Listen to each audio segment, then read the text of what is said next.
آج تک کوئی بھی ٹرمپ ان کی فیملی اور ان کے قریبی ساتھیوں کا کچھ نہیں بگاڑ پایا ہے، یہاں تک کہ امریکی عدالتوں کے فیصلے بھی ان کا کچھ نہیں بگاڑ پائے اور وہ دوبارہ صدر بن گئے۔ اور اب امریکہ میں وہ کچھ ہو رہا ہے جو کسی تھرڈ ورلڈ کنٹری میں تو ممکن ہے، مگر امریکہ جیسے ملک کے بارے میں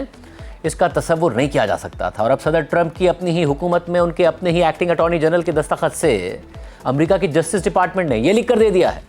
کہ امریکی ٹیکس ڈپارٹمنٹ صدر ٹرمپ اور ان کی فیملی کے ماضی کے ٹیکس معاملات کی نہ کوئی تحقیقات کرے گا، نہ آڈٹ کرے گا، اور نہ ہی ٹرمپ اور ان کی فیملی کے خلاف کوئی پروسیکیوشن کرے گا۔ یعنی صدر ٹرمپ کو اور ان کی فیملی کو مکمل امیونٹی حاصل ہو گئی ہے، اور یہ سب ہوا ہے صدر ٹرمپ کی جانب سے امریکہ کے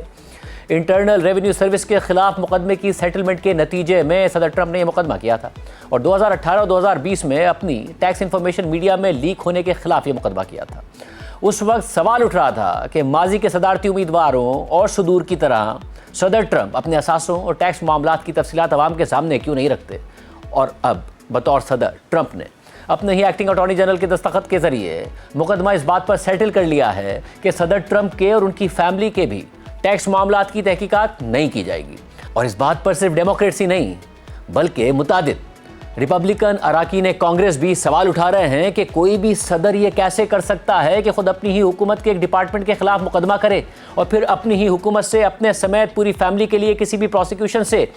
امیونٹی حاصل کر لے۔ اور بات یہاں بھی نہیں رکتی، بلکہ اس سیٹلمنٹ کے نتیجے میں امریکی حکومت 1.8 ارب ڈالرز کا ایک فنڈ لانچ کرے گی، اور اس فنڈ کے ذریعے ان متاثرہ افراد کو ادائیگی کی جائے گی جو امریکہ کے ٹیکس ڈپارٹمنٹ کی تحقیقات اور قانونی چارہ جوئی کے وکٹم ہیں۔ اور جب ٹرمپ سے یہ سوال کیا گیا کہ کیا وہ اور ان کی فیملی بھی اس فنڈ میں سے کمپنسیشن وصول کریں گے، تو ٹرمپ نے انکار نہیں کیا بلکہ جواب دیا کہ اس بات کا فیصلہ ایک 4 یا 5 افراد پر مشتمل کمیٹی کرے گی جو بہت باعزت اور بریلینٹ افراد پر مشتمل ہوگی۔ اور اب ٹرمپ کی نظر میں باعزت اور بریلینٹ افراد کون ہو سکتے ہیں، اس کا اندازہ لگانا تو مشکل نہیں ہے۔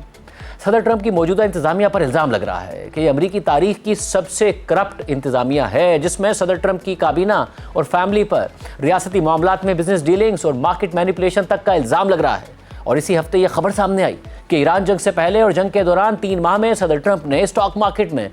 3700 ٹریڈز کی، ایسی ٹرانزیکشنز بھی کی، جس کے بعد بڑا اعلان سامنے آ گیا اور ٹرمپ نے بڑا منافع کما لیا۔ ڈیموکریٹ رہنما سینیٹر ایلزبتھ وارن نے کہا ہے کہ یہ ایک ایسی کرپشن ہے جس کی ماضی میں مثال نہیں ملتی۔ ٹرمپ نے اپنی ہی حکومت سے اپنے اور اپنی ہی فیملی کے خلاف ہونے والے تمام ٹیکس آڈٹ سے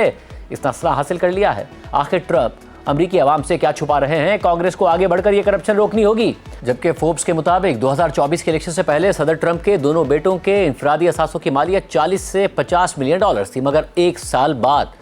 اس میں کئی گنا اضافہ ہو چکا ہے، اور اب ایرک ٹرمپ کے اثاثوں کی مالیت 400 ملین ڈالر اور ڈونلڈ ٹرمپ جونیئر کے اثاثوں کی مالیت 300 ملین ڈالر ہے۔ یعنی صرف 1 سال میں کئی گنا اضافہ ہو گیا ہے۔